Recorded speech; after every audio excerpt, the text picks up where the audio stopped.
ഈ വിൻസെൻ്റ് പിതാവിൻ്റെ ജൂബിലി ആഘോഷിക്കുമ്പോൾ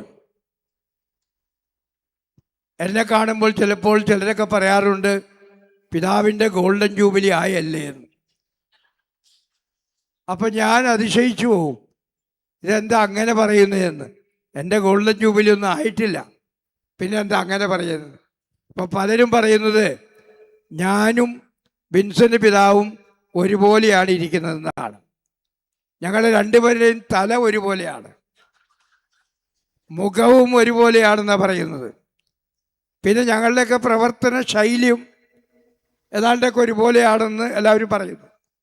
ഒരു ദിവസം നെയ്യാറ്റിൻകരക്കാരൻ എന്നെ എറണാകുളത്ത് വെച്ച് കണ്ടപ്പോൾ എൻ്റെ അടുത്തേക്ക് വന്നു. എന്നോട് ചോദിച്ചു, പിതാവ് എപ്പോഴാണ് ഇവിടെ എത്തിയത്? ഞാൻ പറഞ്ഞു, ഞാൻ ഇന്നലെ ഇവിടെ എത്തി. എന്താ പിതാവ് തമാശ പറയുകയാണോ? ഞാൻ ഇന്നലെ രാത്രിയാണല്ലോ പിതാവിനെ നെയ്യാറ്റിൻകര വെച്ച് കണ്ടത്, പിന്നെ എങ്ങനെ ഇവിടെ എത്തി? അപ്പം ഞാൻ നെയ്യാറ്റിൻകരക്കാരൻ വിൻസെൻ്റ് പിതാവാണെന്ന് വിചാരിച്ചുകൊണ്ട് പലപ്പോഴും എന്നെ അഭിനന്ദിക്കുകയും എന്നെ പ്രോത്സാഹിപ്പിക്കുകയും എനിക്ക് നന്ദി പറയുകയൊക്കെ ചെയ്തിട്ടുണ്ട്. അതിന് ഞാൻ വിൻസെൻ്റ് പിതാവിന് പ്രത്യേകമായിട്ട് നന്ദി പറയുന്നു. അപ്പം ഇനിയുള്ള കാലവും അധികം പിതാവ് ഇനിയിപ്പോൾ റിട്ടയർ ചെയ്ത് ഇനി വേറെ ആവശ്യങ്ങൾക്കൊന്നും അധികം പുറത്തേക്ക് പോകുന്നില്ലെങ്കിൽ ഞാനായിരിക്കും എല്ലായിടത്തും വിൻസെൻ്റ് പിതാവായിട്ട് അറിയപ്പെടുന്നത്. അപ്പോൾ വിൻസെൻ്റ് പിതാവിനെ വിളിക്കാൻ നിങ്ങൾക്ക് താല്പര്യമുണ്ടെങ്കിൽ എന്നെ വിളിക്കാവുന്നതാണ്. എന്നിട്ട് നിങ്ങൾക്ക് പറയാവുന്നതാണ്, ഈ വിൻസെൻ്റ് പിതാവിനെ പോലെ ഇരിക്കുന്ന ഒരാളെ നമ്മളിവിടെ വിളിച്ചുകൊണ്ട് വന്നിരിക്കുന്നുവെന്ന്.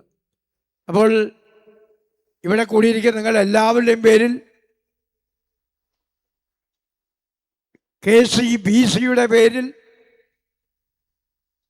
KRLCBC, KRLCC, അതുപോലെ കോഴിക്കോട് അതിരൂപത എന്നിവയുടെ പേരിൽ അഭിനന്ദ പിതാവിന് ഞാൻ ജൂബിലിയുടെ മംഗളാശംസകൾ ഈ അവസരത്തിൽ നേരുന്നു. വളരെ ചുരുക്കി പറയാൻ ആഗ്രഹിക്കുന്നത്,